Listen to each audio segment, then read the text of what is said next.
It's time for Bourbon with Friends, the bourbon podcast that never takes itself too seriously. Pull up a chair, grab a glass, and remember, a bourbon with friends can change the world. Here we go.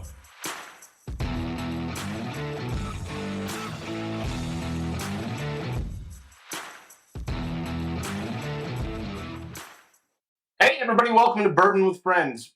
Myself, Adrian, and Martin are excited to talk to you about whiskey and from bourbons around the world. Now, can a Bourbon with Friends change the world, Martin? What do you think? Well, you're asking me a lot of tough questions at this hour, Brian, but yeah, I think it can. I think it can. No, it probably can. We'll find out by the end of this episode for sure anyways. How you guys doing? What's up? Good. Doing real good. Running around making sales and trying to grow a brand, as our next guest knows pretty well, I think. I think so. Should we bring him on in? Absolutely. Well, Adrian, do you want to do this little introduction of our wonderful guest? And I don't think she does. No. All right, so let's bring him in and have him introduce himself and have a good chat. Hey, Welcome on, George. Welcome on, George. For having me. Did no one want to do that because you can't pronounce my last name? So hold on. That's what it was, wasn't it? I listened to a bunch of other interviews because so I had a teacher in middle school who had the exact same name, but it's pronounced very differently. Okay. Hers was Koutsakis, and I know that's not how you say yours. Koutsakis. Yeah, yeah. So it was a little different. So I'm like, oh, I know how to say that. I remember getting in trouble by her. When I saw, I listened to a whole bunch, and I still didn't feel like I could do it justice. So I'm like, yeah, it's just George K. Not me. It's just George K. George K. There we go. K. Perfect. Okay, well, George, I think we're here to talk about your Kentucky Bourbon Retreat. Mm-hmm. But I think we should start with kind of who you are and what kind of role you play in the whiskey industry. Sure. Sounds good. So, yeah, my name is George Koutsakis. I'm half Greek and half Scottish. My mom's from Glasgow. My dad's from Crete, the island. That's where I was born and raised. I moved to Asia at a young age. That's kind of when I did get into the whiskey industry, funnily enough. It wasn't Scotland. It was over in Japan. I was managing a craft beer bar. Brewdog, you might know. Brewdog's like a big... So I was managing their bar in Tokyo, and the kind of importer or franchisee of Brewdog also did a lot in Japanese whiskey. They were like the biggest Scotch importer in Japan. They did all the...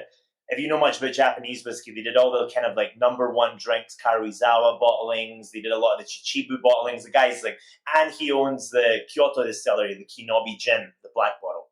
So this guy's just mega in the alcohol industry in Japan. So I was managing the Brewdog bar. And whilst there, I got into Japanese whiskey, learned a lot about it.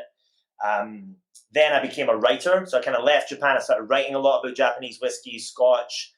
Started small. I was writing for like distiller.com, Alcohol Professor, went up to like Wine Enthusiast, Forbes, Financial Times. I was just full-time writing. Then I realized that I didn't really pay the bills. So I guess I moved back to Asia, started doing like auction stuff. So I was living in Hong Kong for a bit, doing some auction stuff for like Christie's and Spink, some whiskey auctions. I was selling some like high-end Scotch casks. And then kind of through my writing and my connections in that industry of like selling, I kind of decided to do my own brand. I kind of saw what was missing in the alcohol industry. This is like a very compacted version. I think I've skipped like years and timelines, but pretty much it's like writer, auctions, trading casks, own business in terms of like a timeline. And yeah, and I started my own brand, my Scotch whiskey brand to start, and then I just really enjoyed it. Met a lot of cool people, had a really cool firm team. And now we're at like 6, I've got like 5 or 6 companies in the alcohol industry. And yeah, Barrel Global is probably, I guess, the most successful thus far that we have. And yeah. Sorry, what was the question? Sorry, I think I just went on a rant. No, you answered it that's perfectly. awesome. That was perfect. So it kind of leads me into my next question, which is, so where did the idea for the Kentucky Bourbon Retreat come from? Where does that How was that born? So, I mean, I'll backtrack to where Barrel Global was born, and that kind of will come to explain the Kentucky Bourbon Retreat. So, as mentioned, I was living in Asia. I was trading a lot of like Scotch whiskey casks, Old Macallan cask, Bowmore, Springbanks, like Martin said, like he's a big fan of. And something that's been happening recently, because I was in it early, the Scotch whiskey cask market it's in a bad state right now because too many investment companies came in just like flipping a bunch of stock and disappearing like snake oil salesmen. No one really in the whiskey industry, no one that really cares. And the way it works in Scotland is, say you've got Diageo, they'll sell a bunch of like new spirit to warehouses. The warehouses will trade that to brokers. The brokers will sell it to other brokers. By the time you get to the end client, it's been removed 10 times. So these investment companies in London and Hong Kong would trade thousands of barrels. They would just disappear, and the client would come to the distillery and be like, I bought this liquid from you. The distillery would say, well, I've got no idea where you got that. And it's just created a really bad thing in the industry now. Like companies are blacklisted. A lot of brands are pulling back the stock. So me seeing this, I saw a really good opportunity to go in and ruin the bourbon industry too. No, I'm joking. No, I saw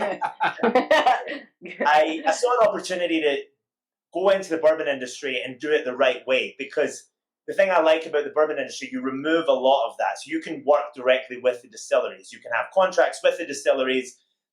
The laws are kind of a bit more lax. Not lax, but it's easier. It's all contractual as opposed to in Scotland. I won't bore you with those details, but you've got the HMRC and they control everything, and it's quite complicated. But I just saw a way to right a lot of the wrongs that had happened in the Scotch cask trading industry in the US. So that's where Barrel Global started.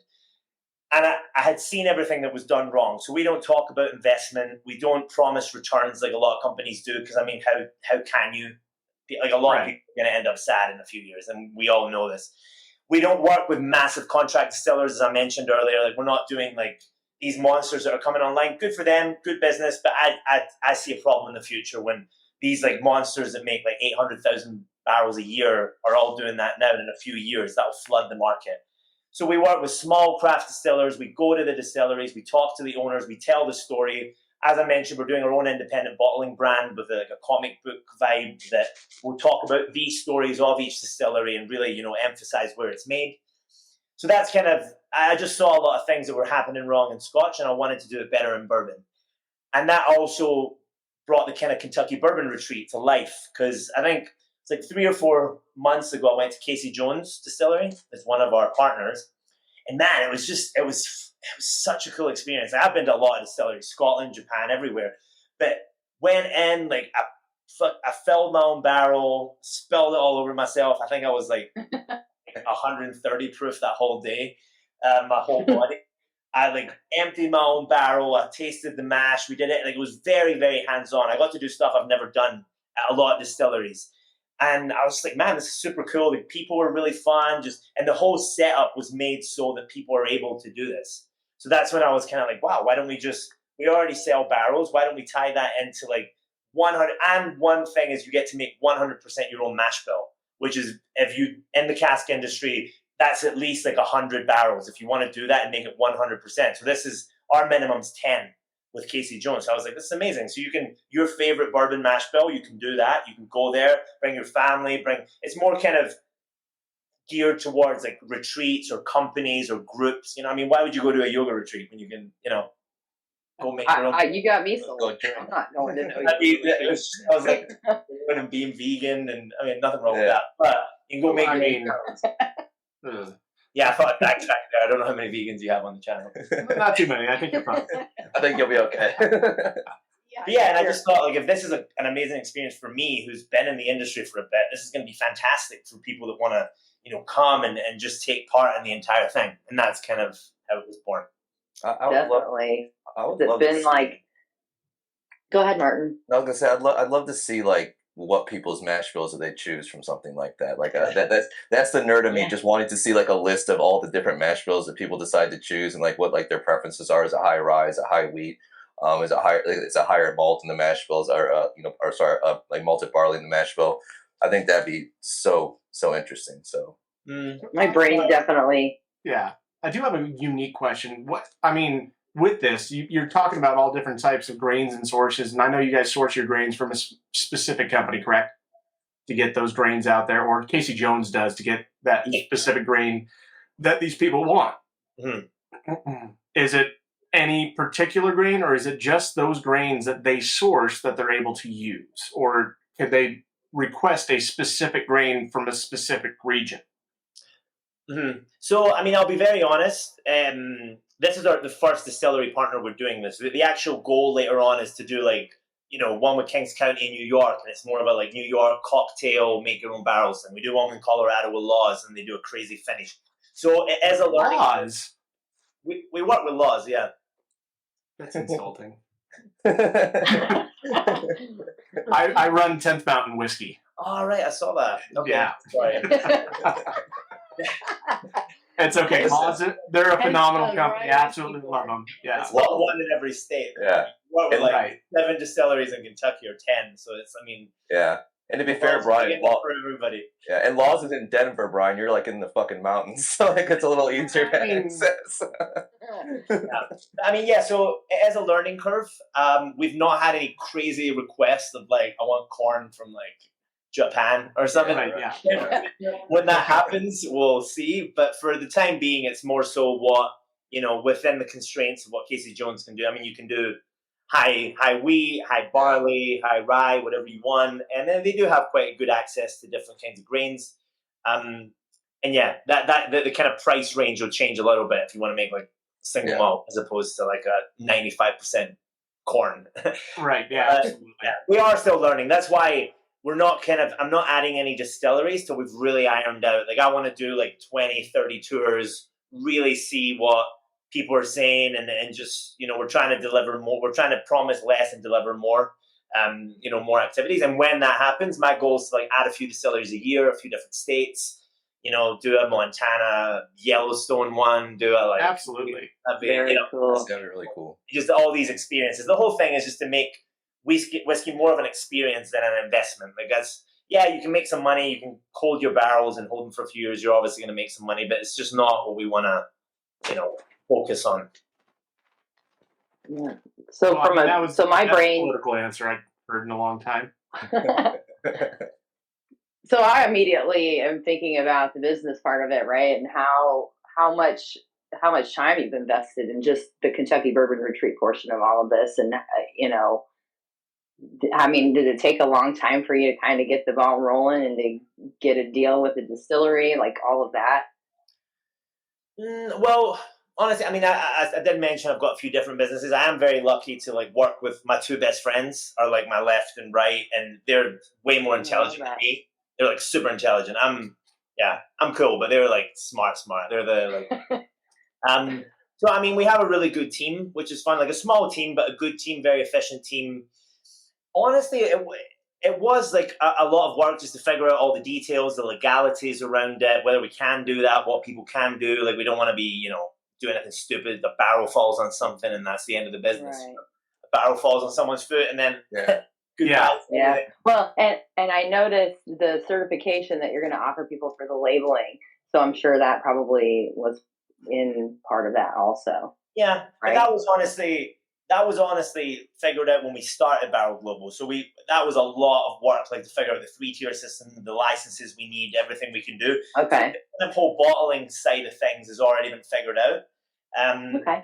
Honestly, it's just Casey Jones were just super, super easy to work with. I think I'm pretty sure if we'd done it with any bigger distillery with all the kind of, red tape you need to go through with some of these guys to get to a certain size would have been harder. But I think Casey Jones, they're just fun, cool people. They want to do things differently. They're not afraid to invest in marketing or, their whole Eclipse bourbon thing does really well. And I think they were just happy to work with us. So they made it really easy, I think. Nice. It sounds like just anybody could. Is this open to anybody? Can anybody do the Kentucky Bourbon Retreat?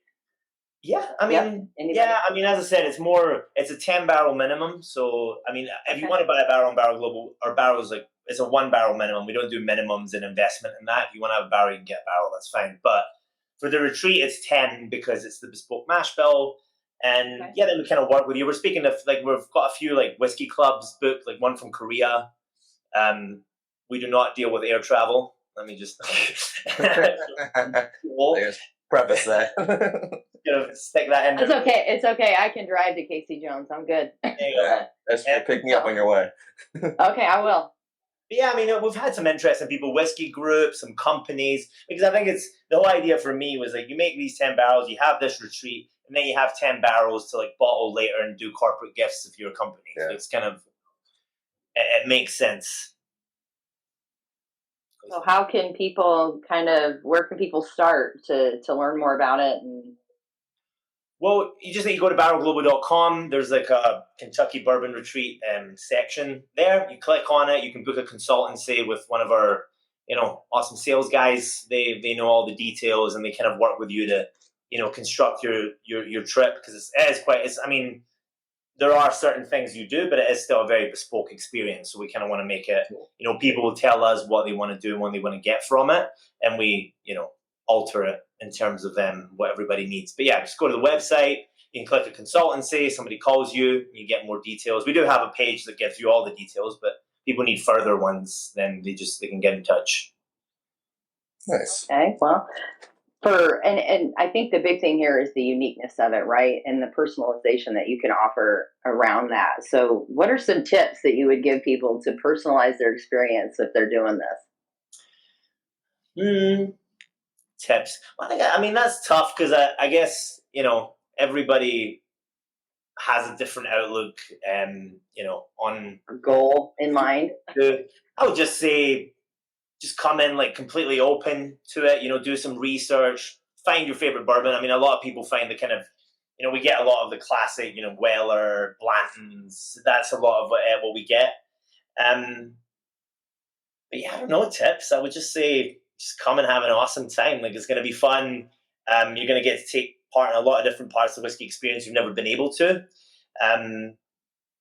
I would find a bourbon you really like because you got 10 barrels of it. So I mean, that's fair.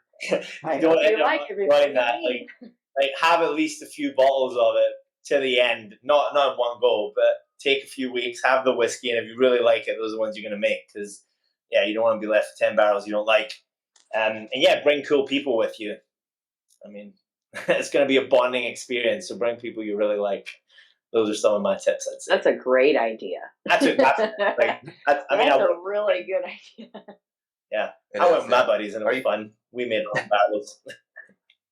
Are you finding it is more kind of more like the hardcore whiskey enthusiasts, or is it people that kind of even like want to just learn more about whiskey in general, even like some people who are more novices, or is it more definitely kind of the nerdy whiskey groups that are the ones wanting to do something like this?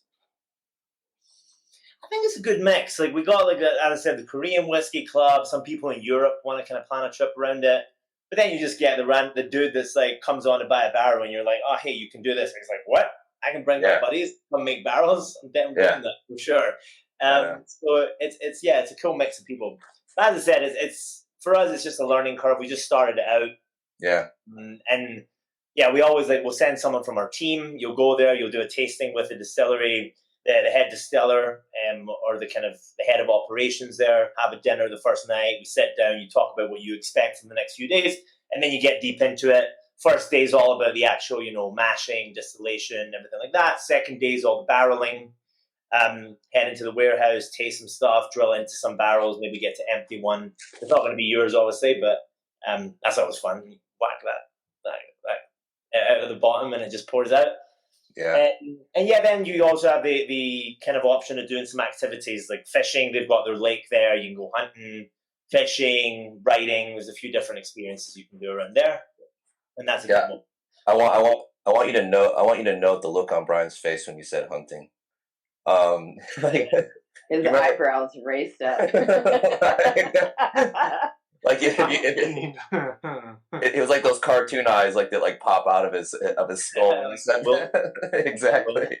I'm not saying I guide for a living on the side, but I guide elk and mule deer and moose hunts on the side here in Colorado. So, all right, I don't think we can apply that.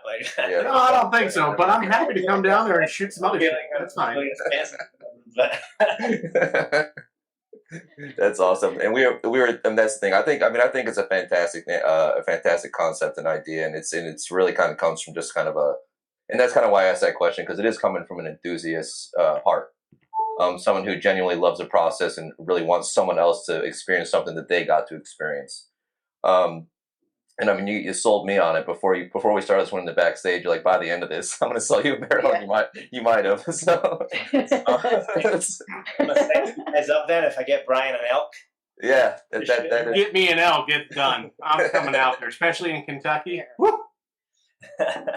He'll bring you one. He'll just be walking up to the distillery with one over his shoulder. So I will. I'll do all the cooking for it. I'll make sure you don't have to see any of the messy parts of it. Wow, I might even show up for that. she's like after the fucking gore is done, I come. I've said that before. Yeah. Well, it's really great, and to kind of get into more of the writing that you do, just from their perspective, because I'm a big admirer of whiskey writers in general, people like Dave Broom. Who's someone that I have all of his books literally sitting over there, and I think it's really fantastic. And I've read actually a couple of your articles, and I really love the insight and the humor. One that really kind of stuck out to me because of the way that it was the approach of it, because we have there's so many different ideas of whiskey pairings, right? Okay.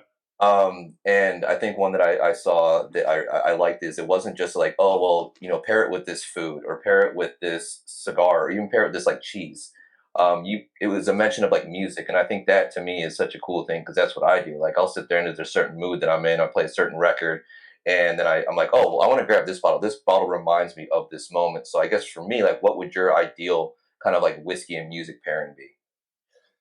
Well, actually, I've done a lot of research into that, because I was actually trying to develop a brand around that, and it's really fantastic, kind of how much sound compare with flavor. Yeah. You see all these Michelin star restaurants, they'll give you an iPod with the sounds of the sea to pair with seafood, and it's fantastic how much it actually connects, and how kind of lower frequencies elevate more the kind of the bitterness. I think higher frequencies make things, or I think it's the other way around. It's the other way around. Sorry about that. Yeah, but it's really cool, and I feel, for me, I really enjoy I like Isla. I'm just whatever. I'll have a last one of the night and then an Isla. It's just exactly. And it just destroys your palate before bed. But yeah, I'm a big fan of Lagavulin, Lefroy, Octomore when you're really want to kick. But yeah, I think that with a crackling fire, and then I listen to it. I've experimented whether that amplifies kind of the smokiness in it, and I feel it does. I think it does, yeah. But yeah, I think I just listening to super chill music with an Isla at the end of the night. A lot of nights and days that have just been probably Brian was running around today, something like that, and at the end of the day, you just want to. And chill. I do instrumental music. Who am I a fan of? I'm a fan of the Dos Hermanos. Those guys with the some smoky whiskey, and I'll just that's great for me. Oh man, no, that's a great question, Martin. I never thought about that. Nice. No one's asked me something like that before. It was a good one. And I think it's just something that I find that you almost do kind of. Subconsciously, is that you throw on a record and you pick your whiskey for the night, or you're sitting back, or it's even a certain time of the year, the holidays. I find myself reaching for some reason. Again, it's not it's not planned. It's colder out. You're by a fire. You're grabbing something. It's an Isla. You're grabbing that smoky whiskey that you want to sit back, or something that's very heavily sherry cask or something like that. It's just got that deeper, richer flavors. Whereas right now, I'm drinking the Compass Box Orchard House because it's very crisp and clean. It was very warm out today. I was out walking around, and it was something man, I want something a little crisper. So I just think that's a very interesting way that we almost do it without even really realizing that we're doing it. So to read that article, I was like, oh, that's fantastic. And to pair a certain kind of music with it as well is, I think, a special thing that people should definitely explore a little bit more, not just the foods that you can pair with. That you pair with whiskey for your palate and things like that. So that was a great question. I was expecting you to be like, "Why'd you write this?" What do you mean by that? Why you trying to to me on the spot? I'll be like, "Ah, shit." Well, we're bourbon with friends, not bourbon with assholes. Yeah, that's true. What? I can't believe I didn't even think about that any sooner. I'm always listening to music when I'm drinking whiskey, even when I'm having drinks with you guys. It's I didn't even think about that. And Great dancing. question. You and all your I'm usually dancing. rap and pop stuff. Yeah. I'm a little bit more on the hip hop scene, but that's okay. I love everything. I love all Yes, kinds you of do. music. So, But even that, it's the rhythm, and I mean, you got to think about even just the instrumental side behind something like that. You subconsciously are picking totally something that going vibes there. with that. Yeah, that's awesome. Yeah. So another thing, and you mentioned it earlier a little bit about whiskey investment, and that's obviously something that you saw when you had went to Asia and Hong Kong, right? That boom in 2018 that like really was something, and I saw it as well. I saw a lot more people that I knew that were getting into whiskey investment. You kind of fast forward past, in a kind of a post-COVID world. Do you think it still is much on the rise as it was in 2018 when you saw that? Oh, no.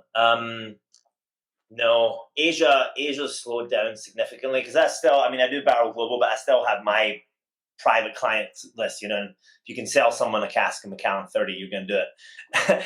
Yeah. Right. A bill, $600,000 that I'll sell for. But Asia's slowed down a lot, and there's a lot less movement. Europe, I think in general, I can see a bit of a, just a bit of a lull in the whiskey industry. From us, like with Coachbuilt, my brand, we're doing some like old and rare limited editions. You can see the online auction houses like Whiskey Auctioneer and Whiskey Hammer have slowed down considerably. Japanese whiskey prices are slowing, like Karizawas and Yamazaki 50s and stuff aren't going for anywhere near what they used to. So yeah, I mean, the US is still fine. Like we're doing well. Like with Barrel Global, bourbon barrels are selling. Things are good, but there is that reluctancy. Whereas a few years ago, people would be like, "Oh, anything, 30 euros, gimme." Now it's kind of like, I don't know. As I said, Macallan casks aren't selling like they used to. The old and rare Scotch casks aren't selling like they used to. And yeah, there's definitely a lull in the market. I mean, I think it will bounce back. There's always kind of periods, but it's nowhere near what we were doing in 2018. That's why I had to start my own brand. Back then, I was just selling. Yeah, exactly. Now it's like you need to get more creative. Yeah.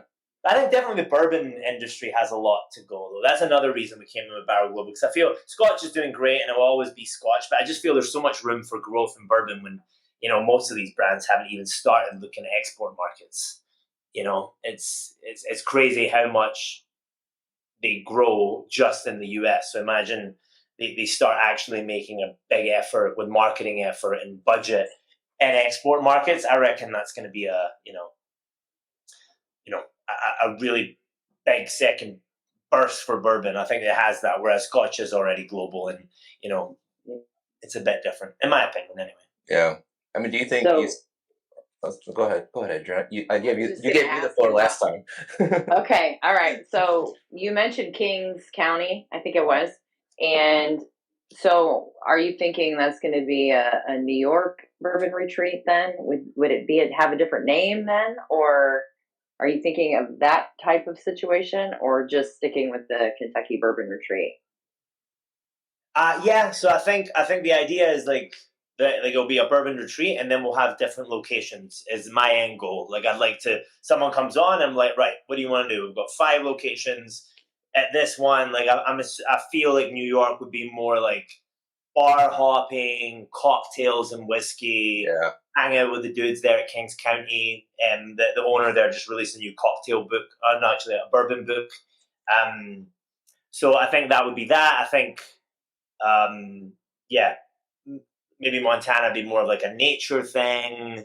I love that. I love the different vibes. I'm not going to pretend I know too much about the US. Obviously, listen to me, but I think we can do some really fun stuff, fun things. It's just, again, it's all about the whiskey, but it just gets people places and trying different things, and I just need to persuade the distiller. New York would be fun. I would be all about that. Yes, Casey Jones were easy, but I don't think everybody's going to be as easy, because it's like a lot. It's a lot of responsibility to kind of deal with all these groups yet to be seen. Might be a one. You really sold it, though. You made it sound like a really fun and enjoyable experience, just like you mentioned. Really is. You're getting to do things that you've never done visiting a distillery before. You know, I work at a distillery and I still haven't got to do any of that stuff. So Yeah, I mean, I think it just hits different. Like, you want to be a part of the process, and I think if you get to own your barrels, you made, you've got the pictures, you've got all that, and one day you can bottle that under your brand or whatever, and have that story. That's the story you have for life. You know, yeah, you can do an investment and make a few grand from a few barrels, but I think we're getting further away from this. I feel like, I don't know. Maybe I'm a bit biased because I've just been seeing it for too long, and I saw it in Hong Kong. I've seen it in London. I've just been seeing it a lot in Scotch, and I don't know, when I see these very big distilleries coming online, it scares me because that's just like moving further and further away from what makes whiskey cool, which is like small, cool stories, cool people, small batch, you know, just learning new things. I think that's what makes it. Do not get me wrong. I want to sell a shitload of barrels. That's what it is. Yeah. But I'm not here pretending I'm like, you know, but I mean, there's a way to do it. And I feel this enhances that experience as opposed to like a lot of other things that are taken away from it. So, I mean, most of these people, what would get me back when I was selling Scotch is that I'd sell these people like a bottle worth $100K. I'd be like, what kind of whiskeys do you like? I don't like whiskey. And I'd be like, cool chat. Like, on that bottle and flip it in a year, or same with a cask. Right. Be like, I don't drink whiskey. Don't like it. I'm a wine guy. And I'll be like, thanks, asshole. Yeah. I'll still sell you it again. Yeah. I still run a business, but it's disappointing. And in the auction world, you see that more than anything, because that's all. I mean, rarely anybody. I would never open a bottle that's worth 30 grand. Like, I mean, it's never going to be that good. I don't know. In my head, I had a limit.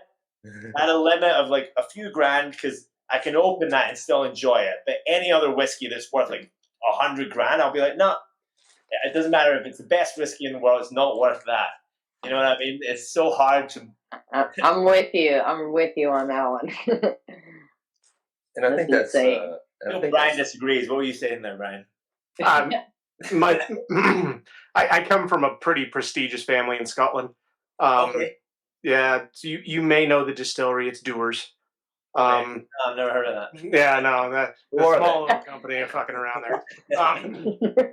So my family used to own that. I do have some pretty significant bottles. I have our only 100-year-old bottle barrel that we had, and that was produced in 1876 and then bottled in 1976. So I actually have that one of the bottles in my house. It's empty now, and then I have another bottle I can't open until I'm about 100.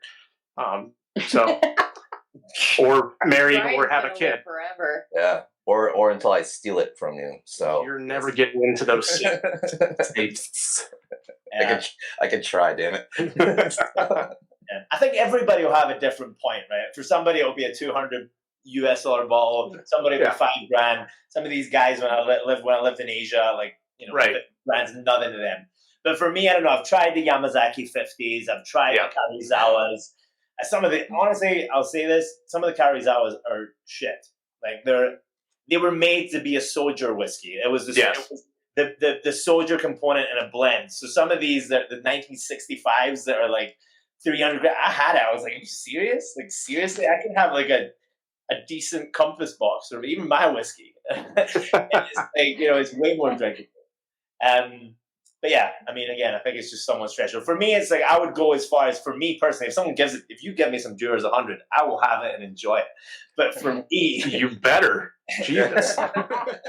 For me, I think I'm at like the $2 grand. You better lie. I have 2,000 great bottle, 2,000, open it and still be like, all right, that's you know, $2 or $3 grand, something like that.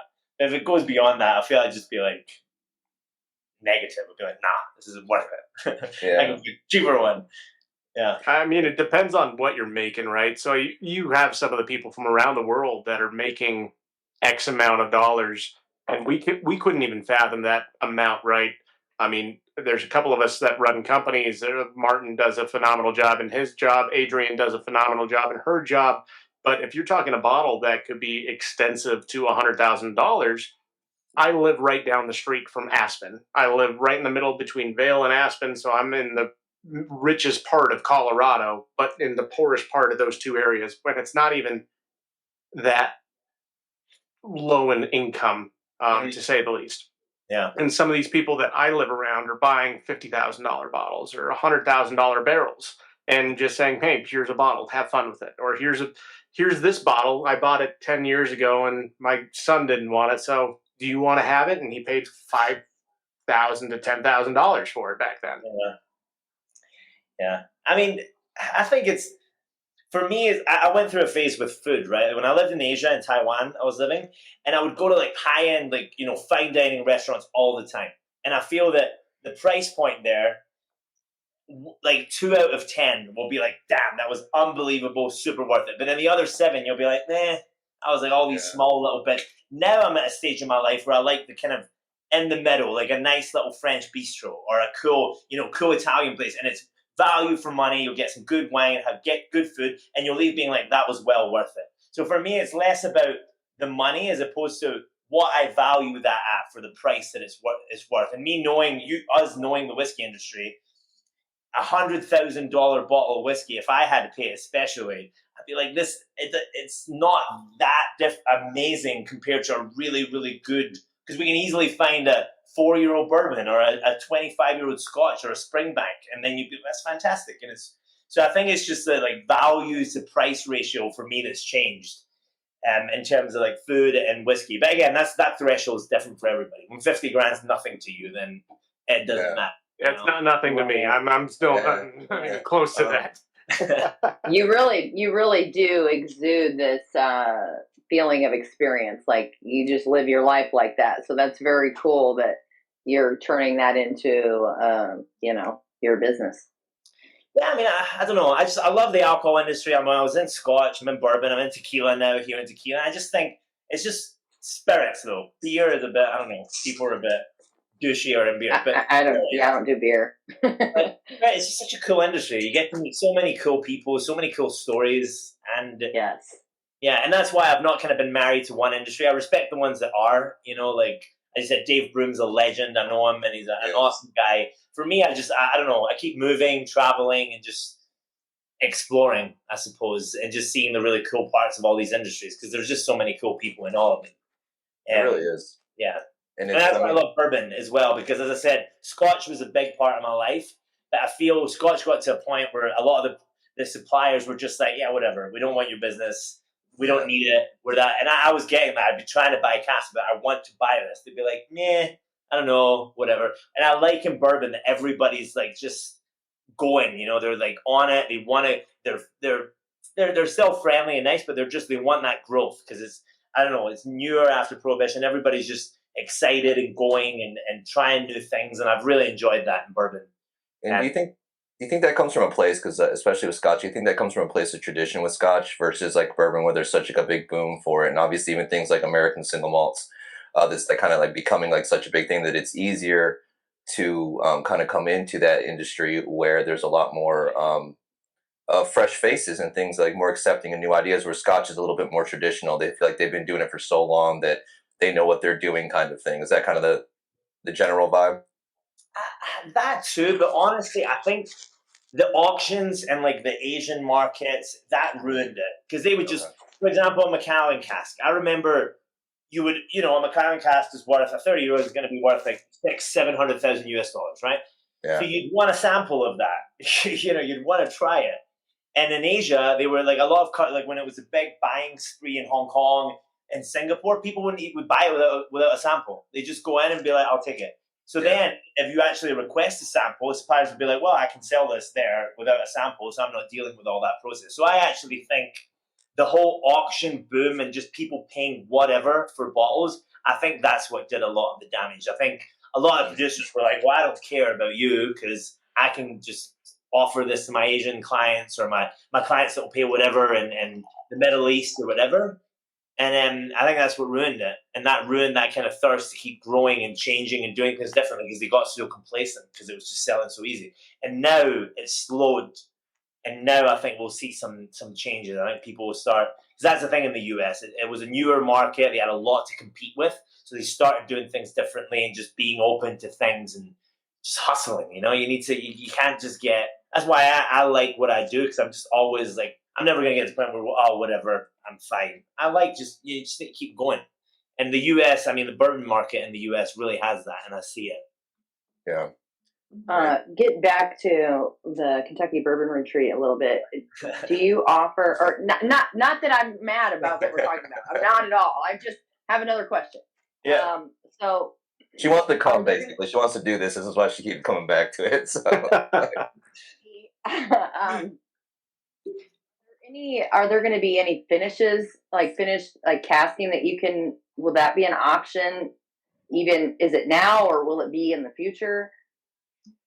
Yeah, so I think we have access just to quite a lot of casks and a lot of different finishes, so that is something we offer. I think initially it wouldn't be anything too crazy. I mean, I have a lot of connections here in tequila, so we have that opportunity if you want to do a tequila finish, you want to do a sherry finish, if you want to do maybe a different bourbon cask finish. But I think it gets a bit complicated if we get into like, Mizunara and, port and stuff. But again, that's not something, again, we've had many requests for.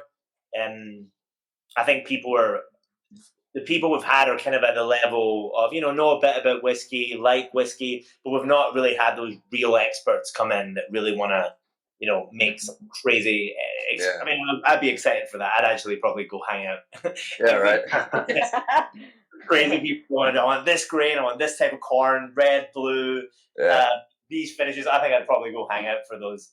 But yeah, I think, again, that's why we kind of push people to do a consultation, because it is very open and we do have access to a lot of different things and we're not going to shut anything down. The price, so we've kind of got brackets for the price because the grains and the finishes and casks will all change. But yeah, we're very open. Actually, those would be the more fun trips, to be honest, if we can, roll in some Mizunara casks from Japan and rock some cool finishes like that. That's, the reason we're kind of doing this. Yeah, someone wants to do like a Chinkapin, like New Oak or something like that, just to do something like completely different. Like, I'm there. I want to be with that group. So. Like you guys are boring in America. I'm still thinking African Blackwood or Redwood, because I have not seen African Blackwood or Redwood yet in the cast. I've been trying to get it into my distillery, and I don't want to pay that price right now. So, oh well. What would you do? Like if we flipped it and you were to do this experience, like what do you think you would want to do? Martin with the questions today. What a legend! What would I do?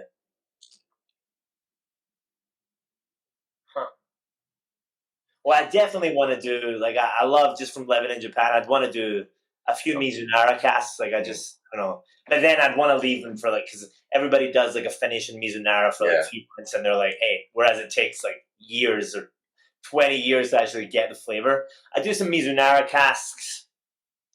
What would I do? I'm a big sherry, like, my whiskey brand, my Scotch brand's finished in sherry. I'm a big sherry fan. What type of sherry? I don't know. Maybe some. I like to go for Oloroso, like just some nice kind of. I think that's what we do with Coachbuilt. It's like Coachbuilt. So you don't do like a Pedro Jimenez? I don't think. No, it's more of a Oloroso that we do for that. I think. Yeah. It gets more of that spice. I feel that this is more. Yeah. It keeps it a bit more vibrant. But I like Pedro Jimenez as well, and. Yeah, I don't know. It'd be fun to do like a peated cask, Oh. I'd like. You just spoke Martin's language. Listen, I'd like to. I don't know. I'd love to do. Damn, I'm gonna do that actually. We get some peated barley in there, stick that in the thing, and just see what happens. Invite Martin. If you do that, you should invite Martin. So I'm going to interrupt this question right now and just say, when are you flying Bourbon with Friends out to do this experience with you? Let's do it.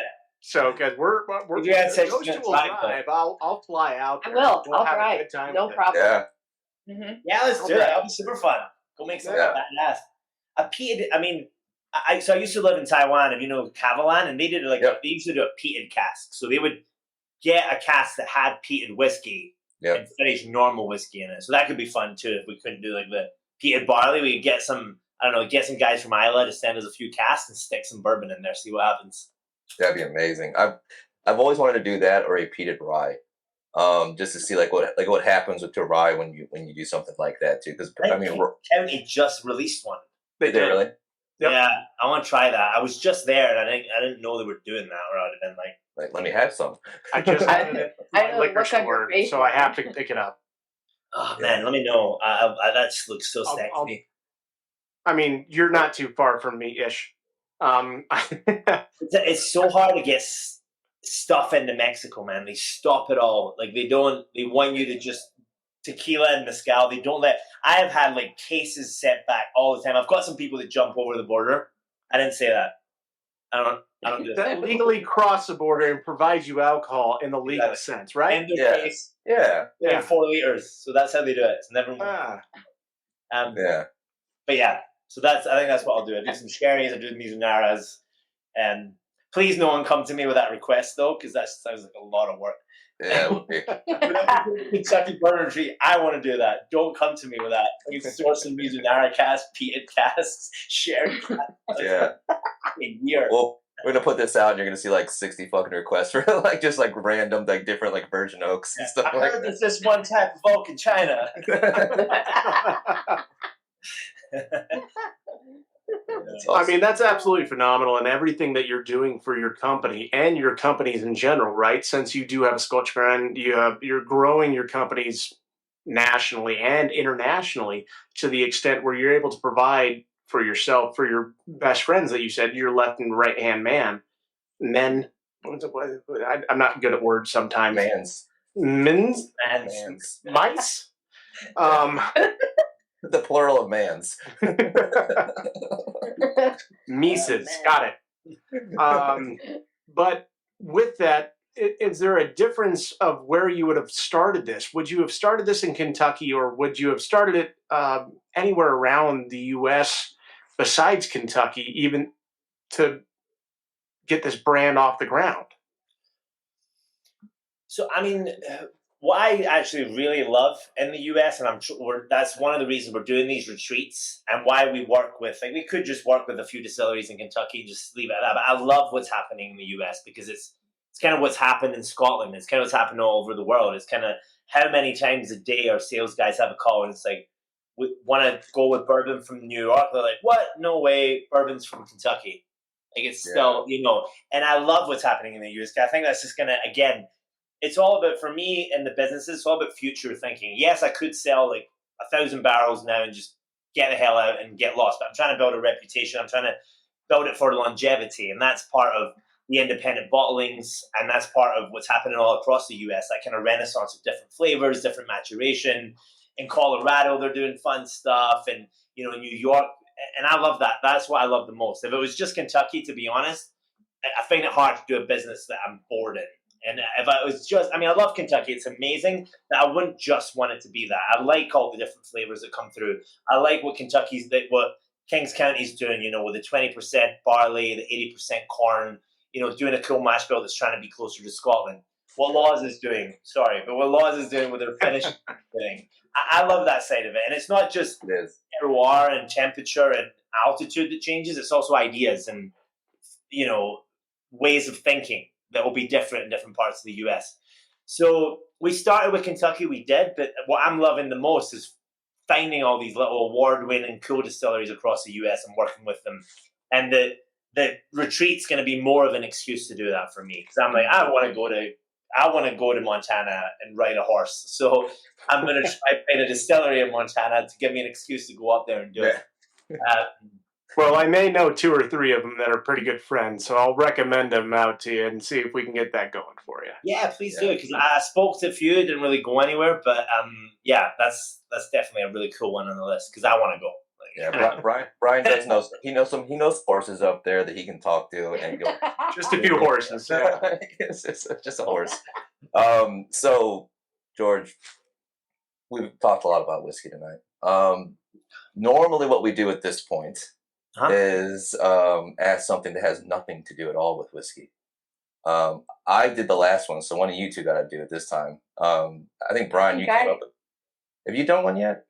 Yeah, I did. I think I thought I did the last one, but maybe I didn't. No, so there was you guys in the last 2. I did the first one. So George, this is something kind of unique. I started this just to get like a skew off the world and try to push it off whiskey in general, and it just ended up with squirrels. So yeah, see, your face says it all. Yeah. So there's a question we ask. It's just based off squirrels, and it could be any random question. One person is if you would want to be a squirrel-sized human or a human-sized squirrel. You see squirrels like the animal? Yeah, squirrels like the animal. Yep. Yeah. Okay. So we try to ask these questions to throw your brain off a little bit, to try to get a little bit more interaction from you and to see where you're going with it and to see if the people can catch where your head's going to end up at the very end of this episode. Is it going to be on squirrels or is it going to be on whiskey? So my question for you, if there was a squirrel that could do your bidding for a day, what would you have them do? And it could do anything. It listens to you. It does commands. It could do anything. It's got opposable thumbs, so it can literally do type. It can type on a keyboard. It can type on a keyboard. It can do anything. Wow. Yeah. What? Yeah. That's a pretty good one. I mean, that's kind of mild compared to some of the other ones we've had. Absolutely. Yes. Yeah. It's a good day for you, George. Is it like you're in Mexico City where I am a squirrel, so it can't fly places like those. Yeah, it can. It can go. It can do anything you want to do for a day. It can go anywhere. It can see anything. Well, they're like little, so I'd have it like go steal like one of the rarest gems in the world. I love it. I love it. I'd make it go steal like a bloody, just a massive diamond or something because they're all small and can fly places and get everywhere. So it would come back to me with the most valuable gem in the world. I'd sell it and I'd be a billionaire. I don't need to do all this whiskey stuff anymore. I don't need to sell any more barrels after that. I'll just drink my own barrels and that's it. And I won't be on this podcast again. I love that there would be a thing like where all of a sudden there's like, you know, he's done with the whiskey industry and we don't know why. In every picture there's a fucking squirrel on your shoulder and a diamond in your hand after that. Yeah. I think our label has to have a squirrel, you guys, if we make them buy. I think so. I'm already drawing something. It should be done by the end of the week. Oh, thank God. I was worried about that. So to bring it back, we just always try to ask. We don't have no fucking clue why it went there. But so the one thing that we always like to kind of talk about, and I think we maybe hinted on it a little bit during this podcast. We talked a lot about experience, right? Like it's about an experience and being able to really get in there and get your hands on something that you otherwise wouldn't have. But one thing I've always found interesting, and this really brought all of us together. I mean, even Brian and Adrian and myself meeting each other through the webs of Instagram and hanging out is really just that whiskey experience. So what is your favorite whiskey experience? It might be your first whiskey experience. It might just be something that, you know, you can think back to like, oh, that was a great moment when I did blah, blah, blah. Like, what's the best and greatest whiskey experience you've ever had? Good one. Well, when I grew up in Greece and I went to university in Scotland in Glasgow, and I got into whiskey a little bit, and I always had a bottle of Dalmore 12. Like, I don't know, I just loved Dalmore 12. And I'd be at a party, and all my friends would be trash, drinking like $1 ciders and shit. And I'd be like, stay away from that. And I'd be walking around the party with my single malt, and they'd be like, oh, shots. I'd be like, get away. So that was like my favorite whiskey. I love my Dalmore 12. I just remember it just, you know what I mean? You have that memory, it just tasted different. It was just amazing. That was a great experience. And then obviously life changed. I moved around. I became a journalist, started going on press trips, and then I got invited by the Dalmore to, Oh, wow. Yeah. And I went for the 60-year-old they did for like Richard Patterson. He was close to like doing his yeah. So I was there. I was one of, I think it was like 8 people. There was like a few Chinese clients and all that. And I was walking around the distillery with him telling me about stuff. And I've got like pictures of him chatting. And he's such fucking legend. He's crazy, man. Like he's been in a tasting with, like when he does the guy's like 70 something, and the way he does a tasting, I was just like, Jesus Christ, like I will never get to that level. Like how he captures people. And that was an amazing moment for me because it was just like a bottle I had when I was young and just something I loved. And then actually being there in the distillery with him and actually seeing this amazing. And we're still super close. They invited me last year to I went to Jerez de la Frontera in Spain for their, they did this sherry. Really, yeah. So I was there for that. I've actually got a little. Well, folks, he's pulling out a bottle that none of us will ever see in our lives. That's absolutely amazing. So this was the cask curation series. I mean, it's not the ones, but it's they only made these for media. So it was the 43, awesome. 28, 24-year-old. So yeah, I mean, and I'm really close to them, and it's a great experience. Just fast forward how your career to bring you to a brand that you've loved for so long. Kind of comes full circle, right? Yeah. It kind of sounds like it just made a full circle. So I was in awe that night when the fireworks went off, the ball came out. I was like, "Fuck me!" How did that happen? How did that happen? How that happened like that? I think that's how I would be if I ever got to sit with Jim McEwen and drink because I had one of the 27-year-old rare cask. It was one of his last ones that he did before he handed it over to Adam Hannett. And I'm if I ever get to sit in the same room and drink a dram with him. So I absolutely see that kind of full circle kind of thing where you're sitting there talking about it, drinking it, and then all of a sudden you're there with the person who embodies it. Right. I did. Yeah. Some of them was done right along this road. Yeah. I made some good move at this point. Well, that's amazing. I really love that experience. Now, that's why we asked that question, because I think it's interesting to hear everybody's, we all started somewhere. And it all comes to this moment. And I think that's just a really great thing. So, no, it's awesome. Well, George, I really appreciate your time. Yeah. We all do with Bourbon with Friends. Adrian, Martin, myself. Is there any last words you want to talk about for your retreat or any of your companies? Is there anything you want to say for sponsorship-wise to get your name out there a little bit more? Nah, man. I think we covered it. You guys are awesome. This was super fun. Thank you. A fun group of people. Had a good laugh today.